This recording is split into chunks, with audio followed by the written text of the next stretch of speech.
Good evening and welcome. It is Bec and Deb, and we are here putting the balance back into relationships. We've been trying to go live for a couple of minutes, and our internet just wasn't having any of it. And then we were having questions about whether we should have been on Google Chrome instead of Firefox. And you may have been able to hear all our yapping in the background. We do love our technology, don't we? We do. Yeah. We have some challenging technological problems sometimes, but it would appear we are now live, so a very, very warm welcome. Yeah, good evening, everyone. It's really, really, really great to be here. So, living and learning. Oh, gosh, yeah. I just love how life unfolds and gives us things the entire time. It feels to me every time that I kind of... every time that something new occurs to me, every time that I have an insight, it feels like life then gives me a chance to kind of look at that insight.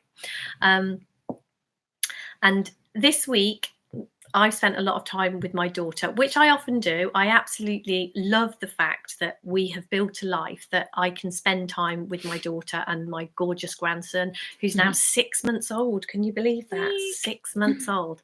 So I feel incredibly blessed and incredibly lucky that I get a chance to hang out with them. And my daughter, she hasn't really spoken to me an awful lot about the principles. And one of the things, I don't know, me and my daughter had a very, very difficult relationship for a lot of years because, our history is I was in her father, I was in a very unhealthy relationship for a long time, and things weren't great between us. And I've got 2 daughters and a son, and this is my middle child that I'm talking about, my daughter. She really kind of got lost in all this, in all the struggles that went on, and me and her did not have a great relationship. And one of the things, when I came across this understanding, one of the things that I was keen to do was to mend that relationship, kind of make it better. And it has been a rocky road at times. We've had our ups and downs. But then I've actually been out with her this afternoon, and literally just before I came online, I will actually read you the message that she sent to me. And this to me is testament to this understanding and how healing and nourishing it can be to all our relationships when we stay true to who we are, when we find out the deeper truth of who we are and stay in that grounding.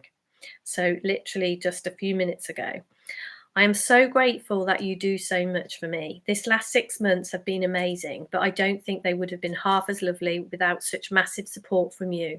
I feel very lucky that me and Zach, that's her little baby, have you in our lives. And I know Zach is going to grow up loving you as much as I do. And trust me. Well, that's choked us both up, hasn't it? Kind of receiving messages like that from my daughter, that to me is what this is all about. That is why I do what I do, because I see anyone who struggles. If you had have seen the relationship that we had, we couldn't even be in the same room together.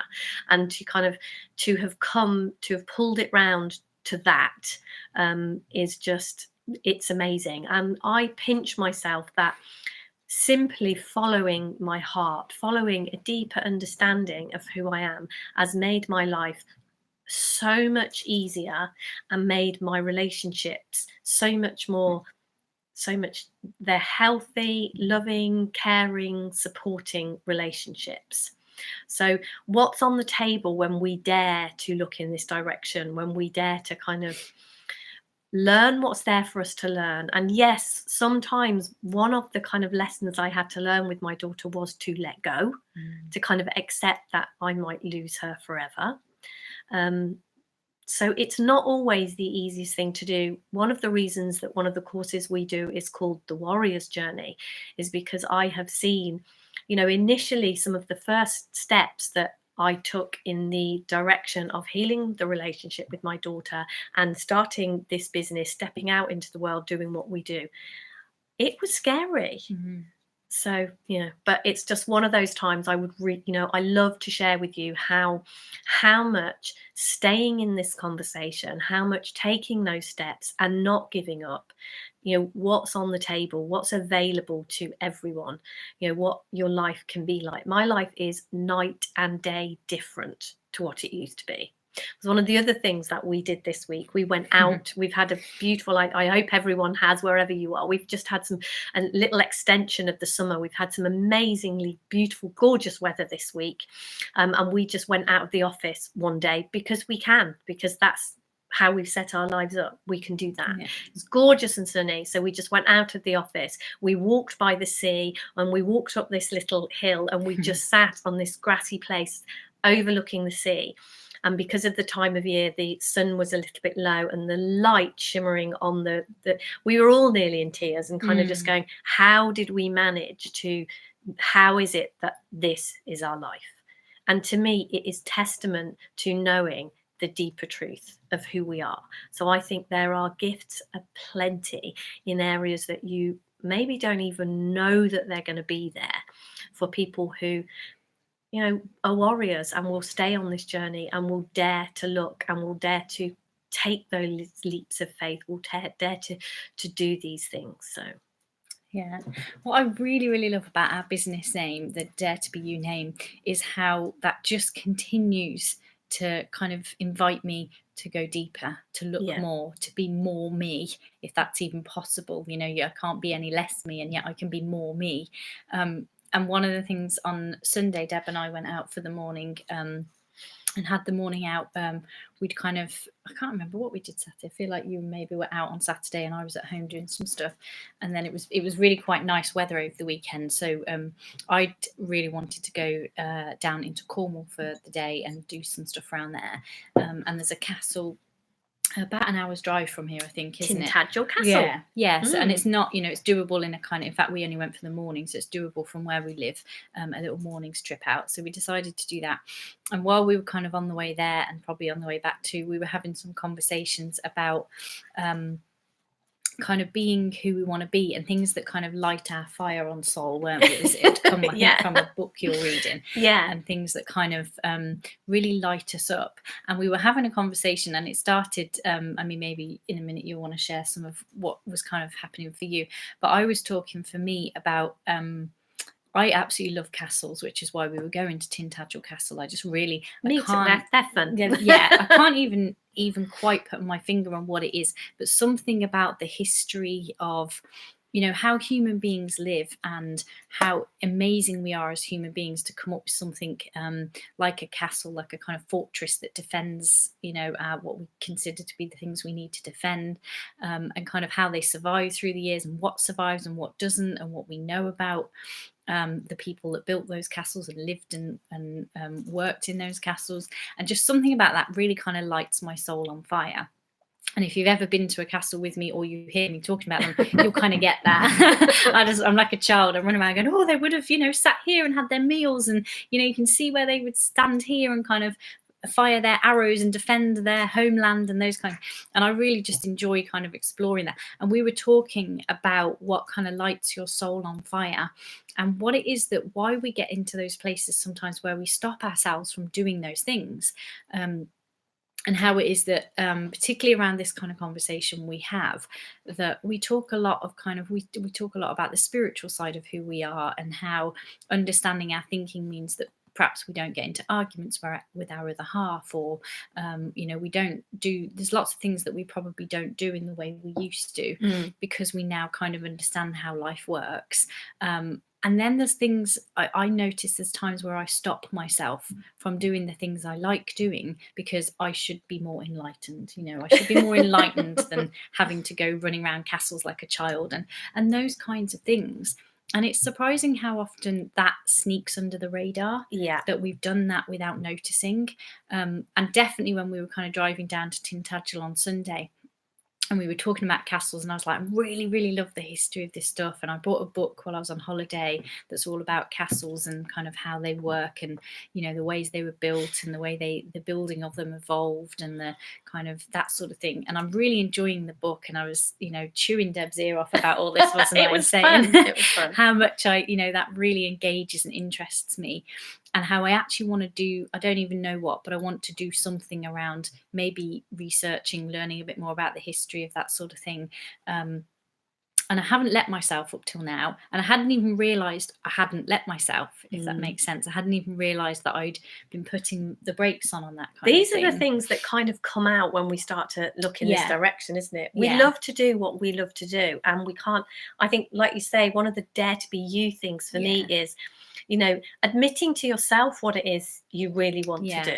And I remember a long time ago hearing Michael Neal say that it's way easier to really go for what it is you want rather than what you think you can have. And I think this is one of the ways where we get in our own way and kind of think, well, me being this person, this is as much as I'm ever going to be allowed to have, kind of thing. This is what I would like, but this is what I can actually, this looks doable. And I think that's our head. Oh, totally our head. And what I have seen with this kind of getting more connected to our hearts, connecting more to what truly makes sense to our soul, to our heart. You like what you like because you like what you like. And I definitely think the Dare to Be You is an invitation to like what you like and be loud and be proud and do what it is you love to do, because I think that will be so fulfilling for you in your life if you do that. And sometimes, like you say, I think we don't maybe even notice that at times. That's totally snuck under the radar until we were having that conversation. And it's that whole, what we kind of do is, we've explored this understanding. We see now that life works this way. We get this idea of life only happens now. I can't, anything I think about the future is just imagined and made up in thought. The past is irrelevant because it's made up in thought. And so to me, what I could see what I was doing was going, oh, I shouldn't be that interested in history because it's the past, and I know that life only happens now. And I'd really, until we had that conversation on Sunday, I was like, oh, I hadn't even seen that I was doing that to myself. I was stopping myself from really taking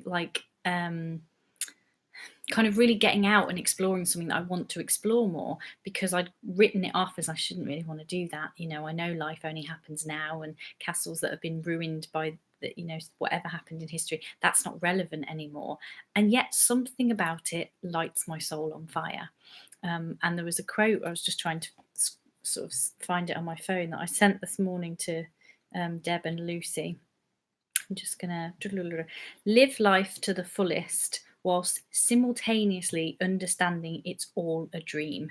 And that is what we're kind of talking about here. It's like, I love castles, I love that history thing, I love something about that, so I'm going to get out there and do something. I'm going to read my book, I'm going to do some more research, I'm going to visit some more stuff that I'm interested in, and live life to the fullest whilst knowing it's all a dream. And I think one of the ways we say that is that take responsibility whilst knowing you're not responsible at all. And it feels to me like, you like what you like because you do, it makes sense. And if you allow that to come through your soul, I don't know what's going to happen for you, but just the tiny little bit that I've really started to follow my heart and to listen to my heart and follow it, all sorts of amazing things have been happening. That text from my daughter has absolutely come from me having the courage to listen. And sometimes one of the things that I've noticed with clients I work with, and I've noticed with myself, is that a little bit like Bec said, she hadn't noticed that she loves castles.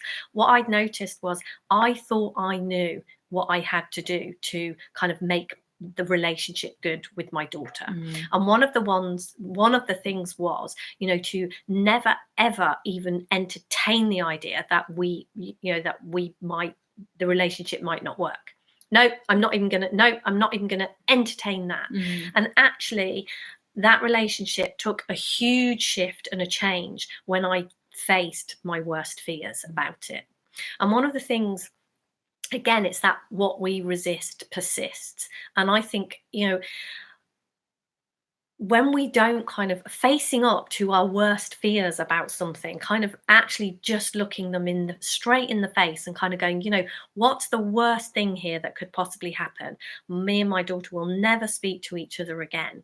And then kind of taking a breath and looking at am I okay, even if that happens? And what I've seen is that yes comes quietly back to me. My truth, when I look into my heart, I see, yes, I am. And then what that allows me to do is show up in that relationship absolutely fully, with nothing riding on it. Nothing, there's nothing. I'm not going to be more or less if things don't work out the way that I think they should. And I can show up in a totally different way when I see that. And I think, that's one of the things that I am so passionate about, and definitely Dare to Be You for me is getting to know the little tricks that your thinking plays on you. The little things that it says, oh no, this is true, and you can't do that, and you can't let go of that, and you mustn't let that happen. And it's those things that we hold on to. If we are brave enough to look at them. And what I think happens in my experience and what I have seen is, if we are prepared to look at it and we are prepared to let go of it, if we're not supposed to let go of it, it will not go anywhere. And if that is what is supposed to happen, trust me, what's on the other side of it will be something more amazing than you can possibly imagine. Because that, to me, is the reward for us having the courage to follow our hearts. I think life begins to play out in ways that we could just never have seen. We can't kind of sit here and think, well, if I face this, what's going to be the other side of it? And even if we kind of think we know what is the other side of it, trust me, it is nothing to what is there. And if you say the words, it won't sound like what it is when you live it, if that makes sense. Yeah. I think what you're kind of saying there around the what was it you were saying about kind of looking it in the face, if you like, what's the kind of worst that can happen, look it in the face and kind of do that, am I okay even if this happens? It was very much I was listening to a webinar last night, and the people that were hosting the webinar were talking about the get out of jail free card on Monopoly. And I don't know if you've played Monopoly or not, but on the game of Monopoly you can end up landing in the jail on the Monopoly board. And one of the cards in the pack through the game, or in fact there might even be a couple of them, I can't remember, is a get out of jail free card. And if you've got that in your pack, if you land in jail, you can use that card at any time that you want to.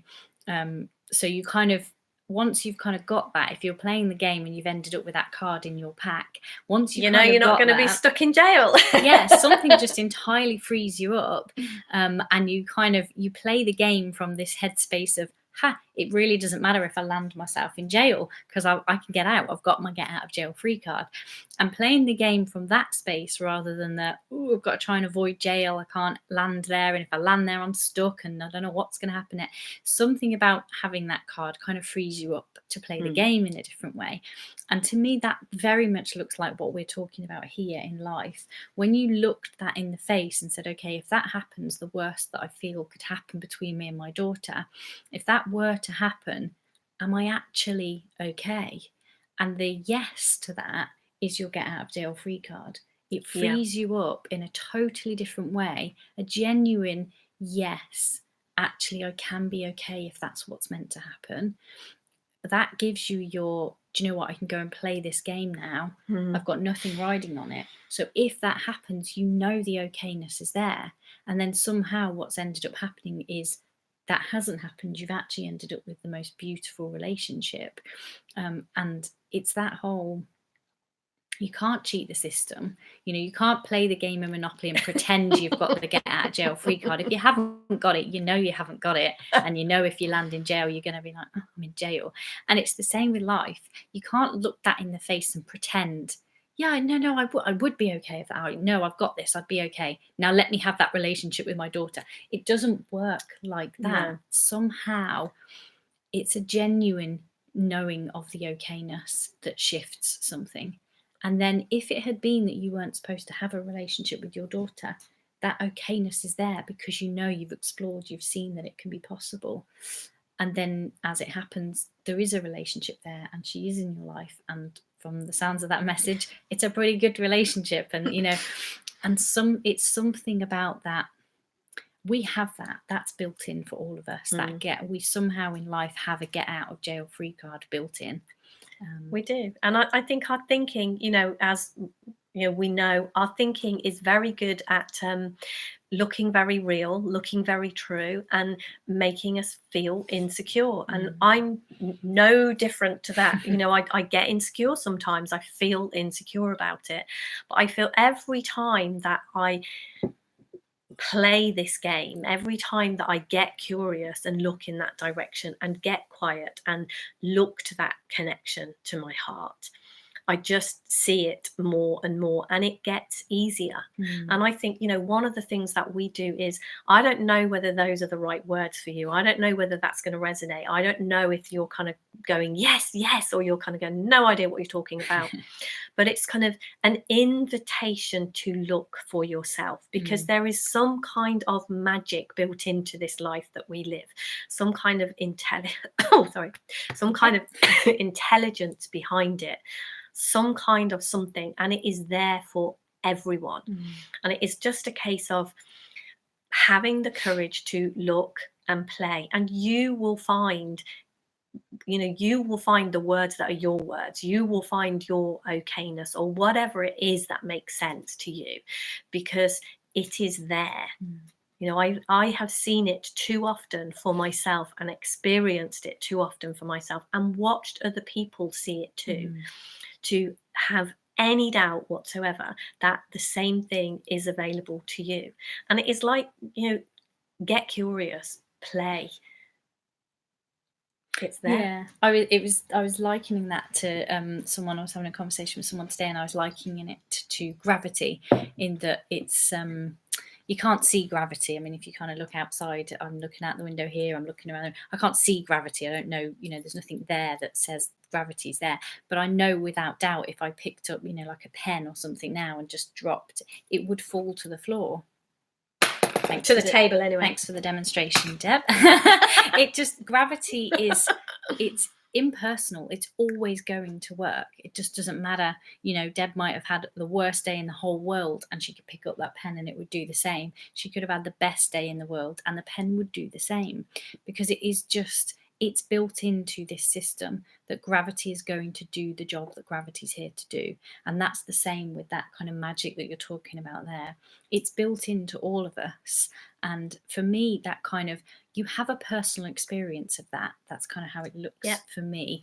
But it's impersonal in the sense that no matter who you are, what you do, what you don't do, how you turn up to life, that magic is available, and it is a part of who and what we are in life, in exactly the same way that gravity does. Gravity just turns up and does its job every day. In fact, it doesn't even get a minute off, as far as I can tell.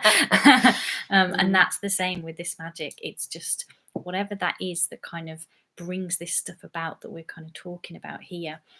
However that works, whatever you want to call it, whatever resonates for you around that, that is built in, and it's impersonal. So it just does its job, no matter what you do or don't do, no matter whether you know it or don't know it. So I kind of think we've already been answering our question for this week. Whoops. A little bit. We're ahead of ourselves.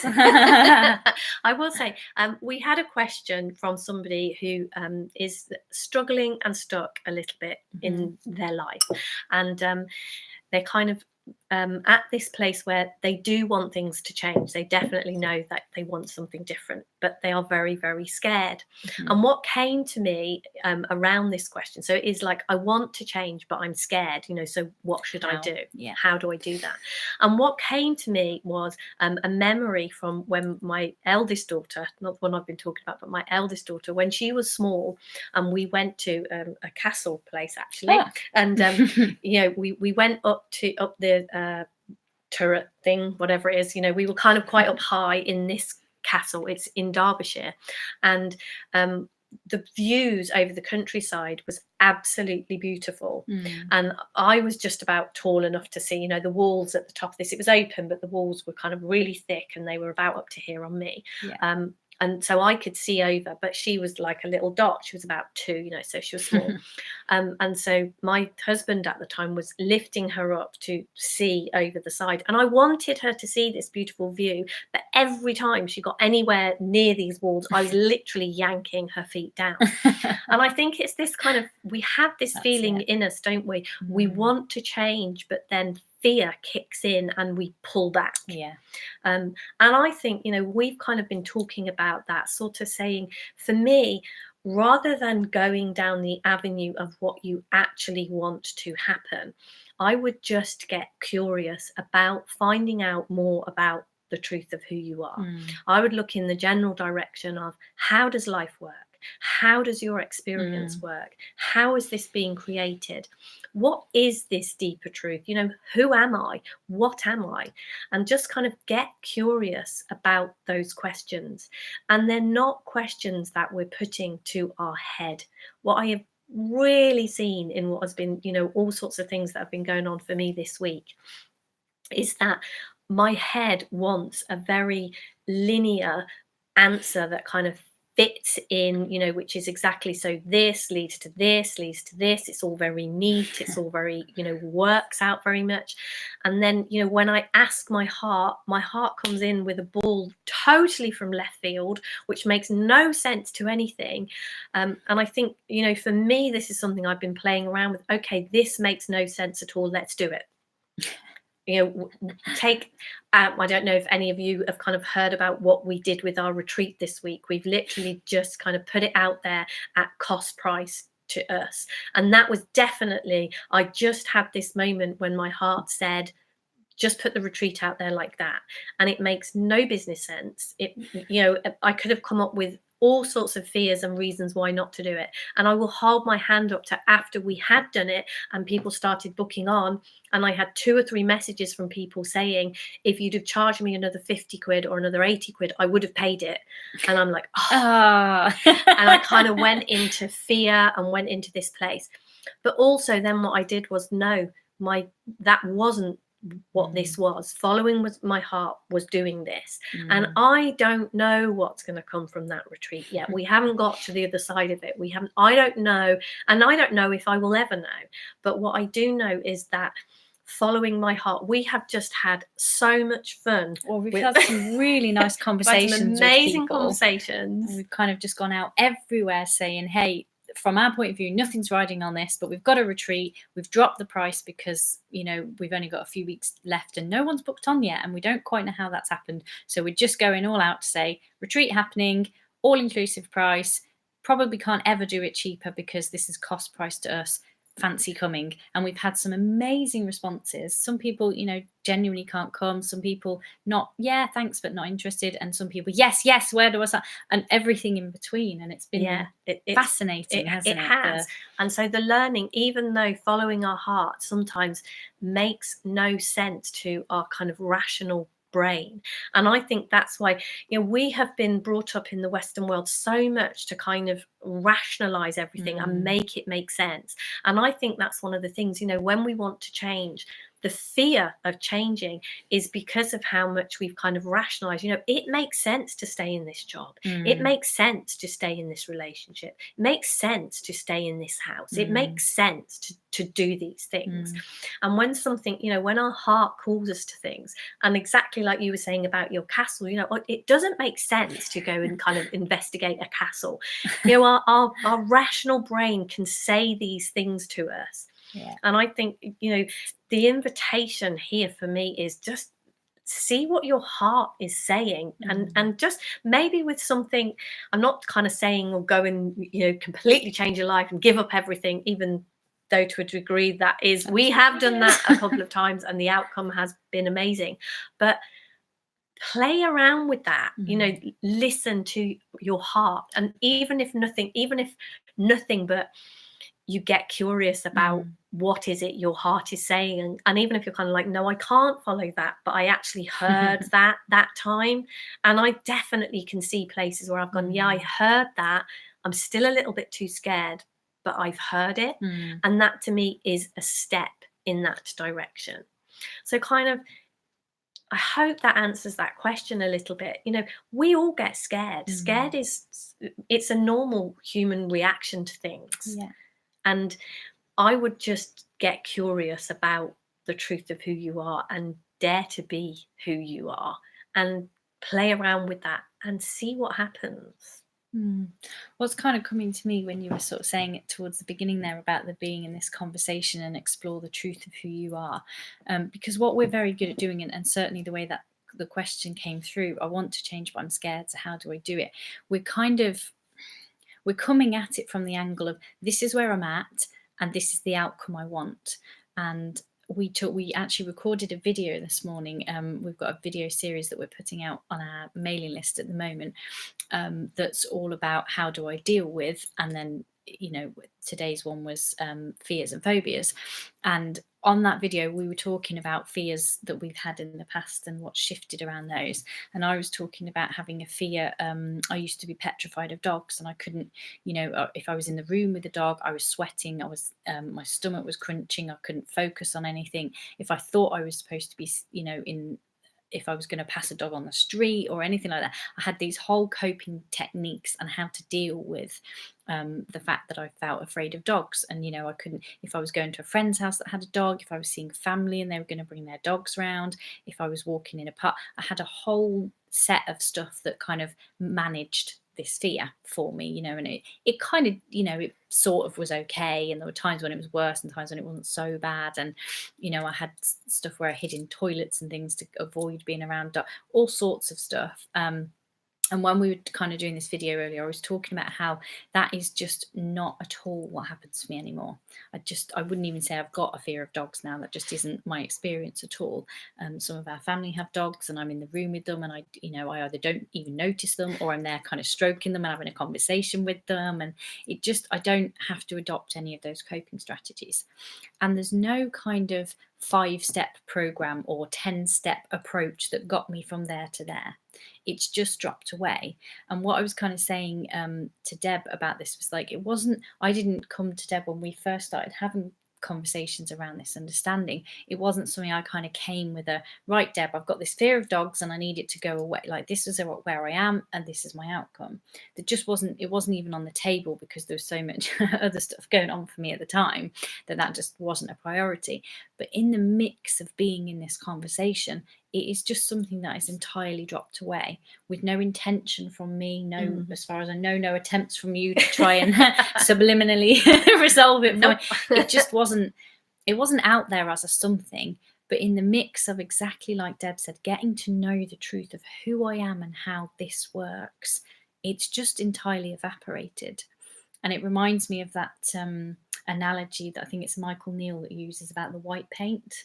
Yes. And I think you're more familiar with it than I am. To... Yeah, because I know roughly the bones of the story, but you go on. So basically, when you're mixing paint to get a colour, you start with the tin of paint. You know, the whole tin of paint is a tin of white paint, and you literally add about 2 drops of something which entirely changes the paint. Yeah. Where, you know, you would kind of think that the whole thing had to be changed. It's literally 2 drops changes it.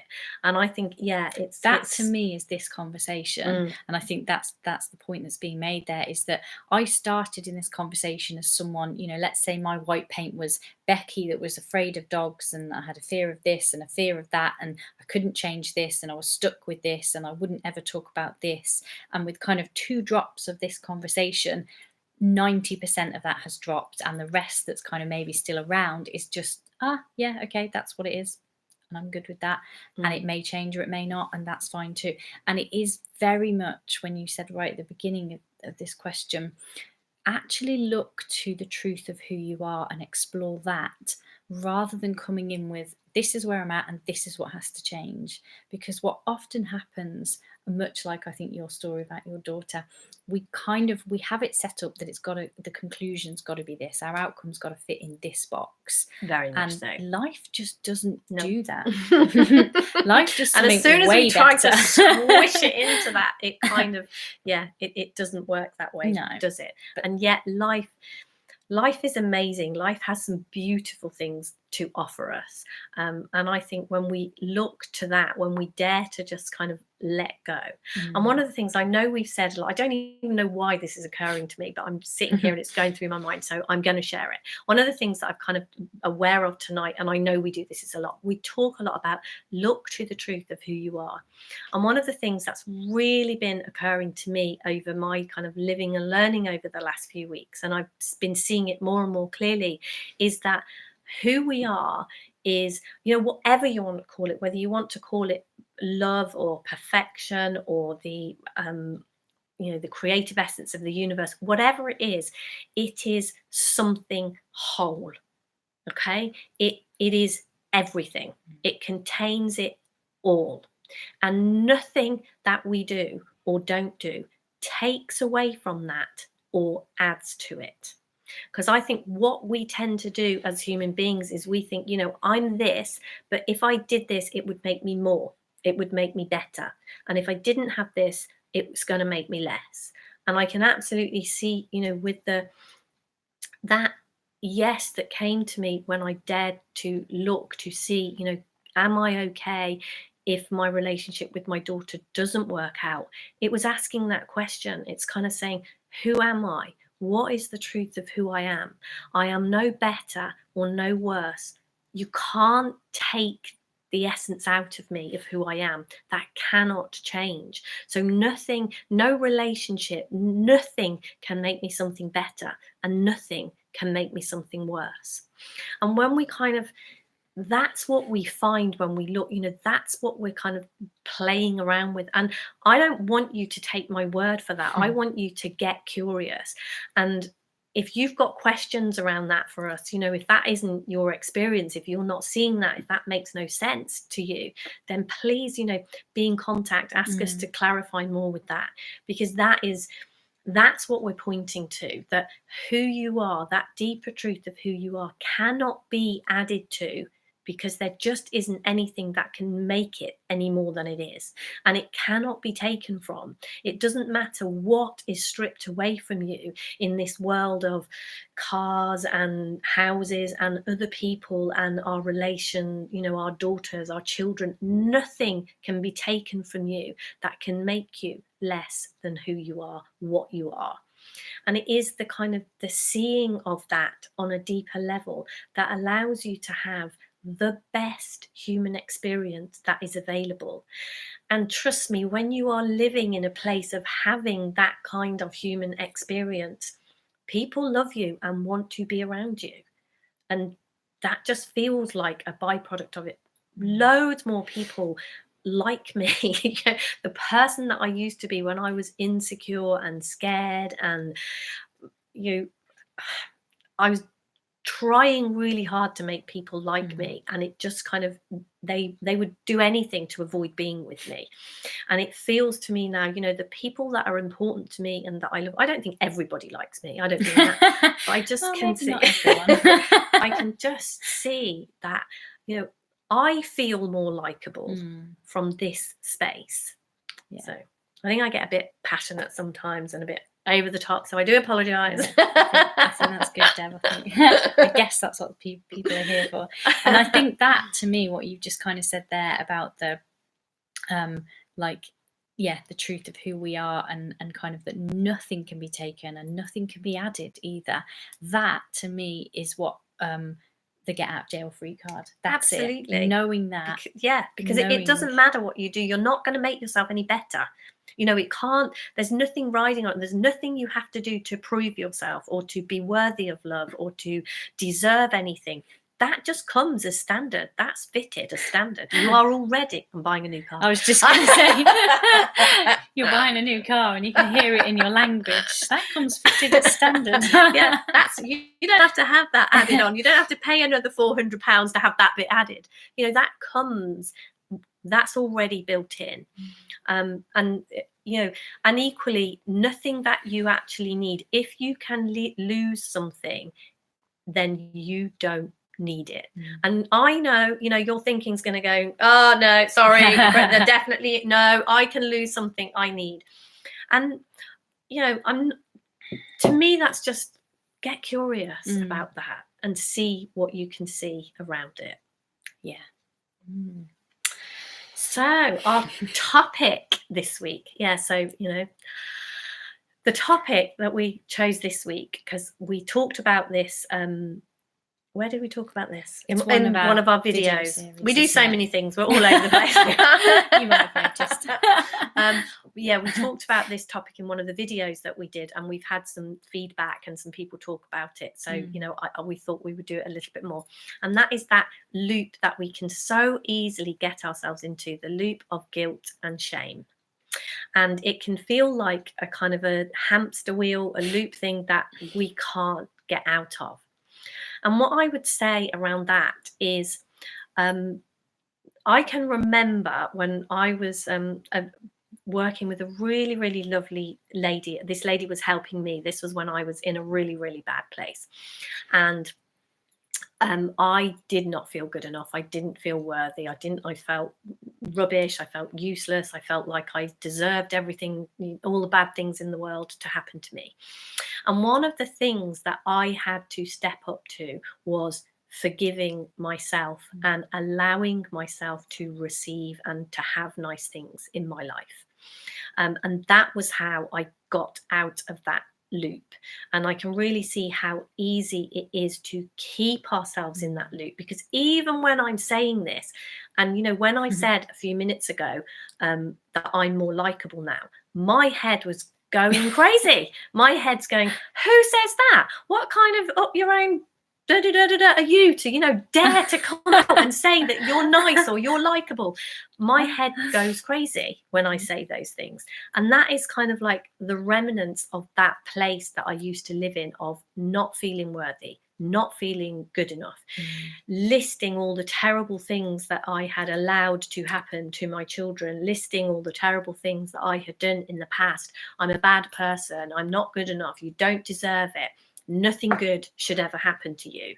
And kind of stepping out of that loop was actually saying, it's seeing that deeper truth of who I am. Nobody is better than me on this entire planet. Equally, nobody is worse. And sometimes that can take a little bit of getting your head around, can't it? Yeah. And that is what we're pointing towards, and that is what we are inviting you to get curious around. And what I see from that place is that that's how I got out of that loop of guilt and shame. Yeah, I know for me, one of the stories I remember you telling me around that really struck me and really made sense to me was your, so you're kind of along your journey, you'd come to kind of the principles, you'd had a lot of help around getting out of the relationship you were in, and kind of maybe some of the practical stuff following that, and looking after yourself and your children and stuff, and you'd come a long way, and I think you'd probably come to the principles maybe, and something around this understanding had changed for you, and then for whatever reason something in you kind of tried to drag yourself back into that loop a little bit and kind of do the no, I shouldn't actually get my life back together, I shouldn't actually be a good parent, I don't deserve these things. Yep.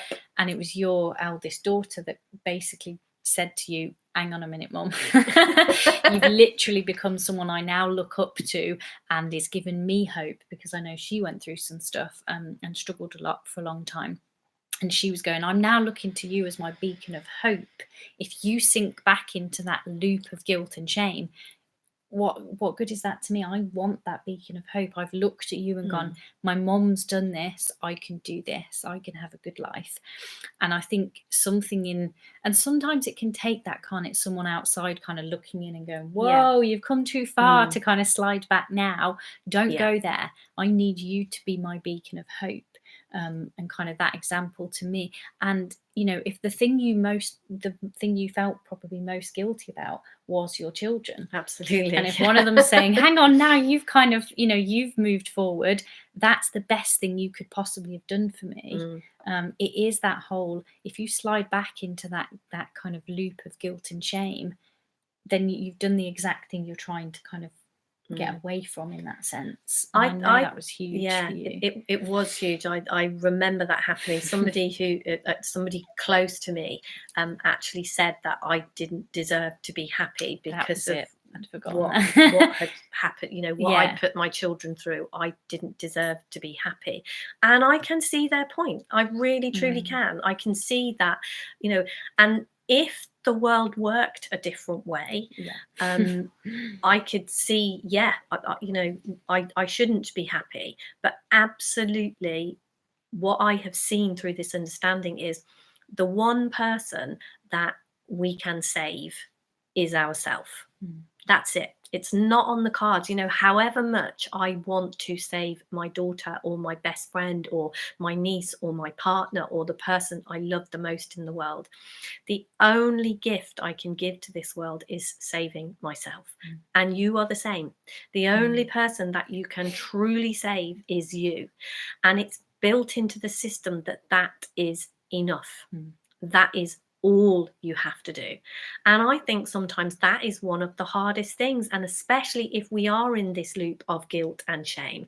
I did some really shitty things. I was not a good mum. I did not do well. I was in a terrible state and I was not a nice person to be around. And you know, when we kind of go, you get what you deserve, I can absolutely see why this person said I didn't deserve to be happy. I totally agree. You know, I can't, there's no argument there. But it's like what I had to see to get out of that loop of guilt and shame. And it was my eldest daughter that actually said to me, I did slide right back and I did go to a place of, yeah, you're right. You know, what right have I got to be anything in the world and be happy or make anything of myself? And it was actually my daughter who got very, very upset and said, you know, I've actually seen some hope in you. Please don't go back there. And it was those experiences that, you know, the warrior's journey that I wrote about was based on. And it was me kind of saying, I have to learn to love myself. I have to forgive myself, because if I don't, then, you know, if I go down, everybody comes down with me. And that's how this works in the world. And even if it's not your children, or even if there isn't anyone else, trust me, this world is not such a good place if you cannot wholly and completely love who you are, no matter what it is you've done. And I'm not going to kind of reveal some of the things that I did on a you know, on something so public as this, but you know, I did some awful things and certainly stood by while some terrible things happened to my children. And it took a lot to forgive myself. But to me, what I have really, really seen is when we do that, and I know I've kind of said this in a few places before, but truly knowing the truth of who we are and living from that place and seeing that nothing I did, nothing anyone does can take anything away from who you are or anyone else. You can't, it's not how it works. That isn't what happens. And if we have the courage to look and we begin to see that, the gift that we give the world is a bigger gift than, you know, if we won, what was the lottery last night when we had £152 million pounds. if you could we have won on the lottery and last night. I'm not saying don't do good with that, but if we had 152 million, whatever it was, pounds, and we gave that to the most deserving charities, we would not be giving such a big gift to the world as if we save ourselves, truly know the truth of who we are and live from that place. And I am a bazillion miles away from doing that, but that is my life. That is what makes my heart sing. That is what lights me up. That is what I love to invite people to join me to do, because I just think that is the most amazing gift we can give to the planet, the world, the universe, ourselves. It's just, there is nothing that comes even close. Yeah, and it's what I can kind of see around what you're saying there is this loop of guilt and shame, this kind of hamster wheel that we get stuck on, where it's like, I've done bad stuff, I shouldn't have a good life, I should hide away and not expect anything good, I've done wrong, I've done it. When we get into that loop, for whatever reason, whatever, it might not be an unhealthy relationship, Could like be, it and was we for do, you. we can be guilty and ashamed of a million things, can't we? Yeah, and for me, that for me, the kind of thing that really shifted that was exploring exactly what you started with, or I think it was on the last question possibly, where you talked about that wholeness that we are. The more I kind of got a glimpse of that, and it's glimpses. It's not, I wouldn't say that I Slippery sit in fish. the midst of it. Yeah, I wouldn't say I sit in the midst of it and, in the knowledge of that every moment of every day. But there's glimpses that I have of that wholeness, that knowing of, exactly like you said, nothing can add to it and nothing can take it away. And from that wholeness, there is no guilt and shame to be found. There's nothing to be guilty of. There's nothing to be shameful of. And the more I see that, I don't think for me guilt and shame was quite so much as it perhaps was in your journey. But whatever it is, whether it's guilt, shame, fear, whatever kind of those feelings are that are coming for you that are kind of holding you back, let's say, because I think that's what that kind of topic comes from, isn't it? We're in that how much loop, it holds.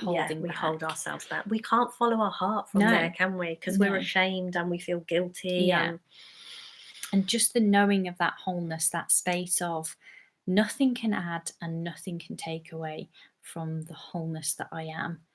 Those kinds of feelings, they just have, I don't know, they dissolve in the face of that, don't they? It makes you just feel joyful, doesn't it? It makes you want to laugh and sing, that, just kind of, that's the game that we're invited here to play. Nothing, you can't add or take away. So, hey, just go and have fun. Yeah. And from that place, it kind of opens that door. It opens life up to us. It's just... the topic that we're doing in our membership at the moment is because it's called It's All on the Table, and that's all in capital letters. And to me, that's what it is. It puts everything on the table when we know that there's this wholeness where nothing can be added and nothing can be taken away. Everything is possible. Anything and everything that you can imagine being, doing, having, seeing, it's all of it. I'm quite a visual person, and I just see this never-ending table in front of me, and it's just like every time I kind of, I guess I'd have to hover over the table because it's so big, and every time I'm hovering over this table, it's like, oh, what's that? Oh, that's there too. Oh, because it's just everything is on that table. There's nothing we can't kind of be out in the world when we really see that the wholeness of who we are, nothing can be taken away and nothing can be added. So it's just all available to it's like just one massive playground. And that's, on a really, really practical level there, I know we've kind of gone a little bit deep in kind of my habit, I think. I'm just feeling so much at the moment.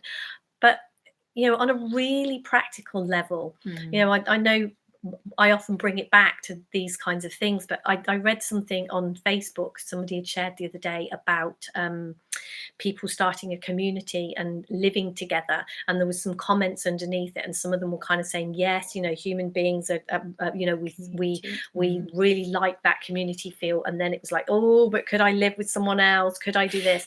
And one of the things that I really, really love about this understanding, we've kind of gone to all sorts of places then, we've gone really deeply into awful things, and I don't know, but what I love the most about this is in those moments, we share a house, as you probably know, there's Bec, who's my niece, Lucy, who's my niece, my partner Russ, my son Josh, and me. We kind of all live here. Josh, my son, was talking to me last night, and he was kind of saying one of the things that I really love about being in this house is the vibe of this house is just so chilled and welcoming and loving. And this is my son, who's 21, is kind of saying this stuff. I'm very surprised by that. Yeah, he's just a 21-year-old lad that bounces in and out the house at all hours of the day. Yeah, the absolute human rubber hits the road. Washing up, preparing meals, hoovering the floor. Making videos for our business. All of those normal, ordinary, everyday things that human beings do. This understanding gives you the best experience of those things that is available. And I honestly think that is true about this house. It is a beautiful space to be in, because of the understanding that is kind of underlying everything that goes on here. So it's incredibly, although we kind of went in all sorts of places, I know from my experience, what my head tends to do is, yeah, but what about da da da da da da da? Yeah. Oh, in my What about house, here? blah blah blah blah Yeah. blah. But what I'd like to kind of share is how practical and everyday and normal and ordinary this is too. You know, it's available to everybody, and it is as ordinary as fish and chips on the front at Westwood Ho, where our conference is going to be held, in case anyone wants to come. Nicely done. Fantastic. So I think that brings us pretty much to the end of our show tonight. So next week's topic, Deb. Oh, next week we're going to be talking about accepting our fearful thoughts. Whew, that's going to be a good one. And our question next week is, this came off the back of some relationship stuff we talked about. We often say the relationship to focus on and look at is you. It all comes back to you, and you've probably heard us say that in lots of places. And someone kind of spoke to us recently after, I think, maybe a relationship bump in the road, should we say. And their question was, well, that's not fair. Why should it be me? So great question. And that's going to be what we're going to talk about next week. Yeah, so often in relationships, it looks like the other person is at fault. And if they did something different, and it is, you know, why am I the one? And often it's even as much as I'll give 50% if they do. It should be both. And I think that's kind of where that question is coming from. So yeah, that'll be our conversation around those things next week. So if you have enjoyed our show this week, we will be back here again at 5:30 next week. Is that true? Yes. Yeah, that's true. We will be back here again at 5:30 next week. And if you want to work with us a little bit closer and go deeper on a more personal level with that, then we do have ways of doing that. Yeah. There is one place left at our retreat after we went out, and we have got a fantastic conference coming up at Westwood Ho. That is in November. And we now have a website up and running. We do, finally. There are a few pages that I haven't managed to get around to making work completely, but you can find out about all of those things on our website, daretobeyou.co.uk. And we always love to hear from you. We always love feedback. We always love to know what you're hearing, what you're not hearing, what we can help you with. And we are very visible, I think. I think we are. We yes. try to be. And finally, if you're not sure if you're on our mailing list, because the new website is up and running now, so the mailing list stuff should all work perfectly. If you're not sure if you're on our mailing list, go to the website and sign up. If you are on it, it won't affect anything. If you aren't on it, you'll then be on it. Yeah, because we had a good few months where everybody who was trying to sign up to the website, it just wasn't working properly. So it's all working now. Thank you very, very much for joining us, and we will hopefully see you next week. Yeah, take care. Bye. For now.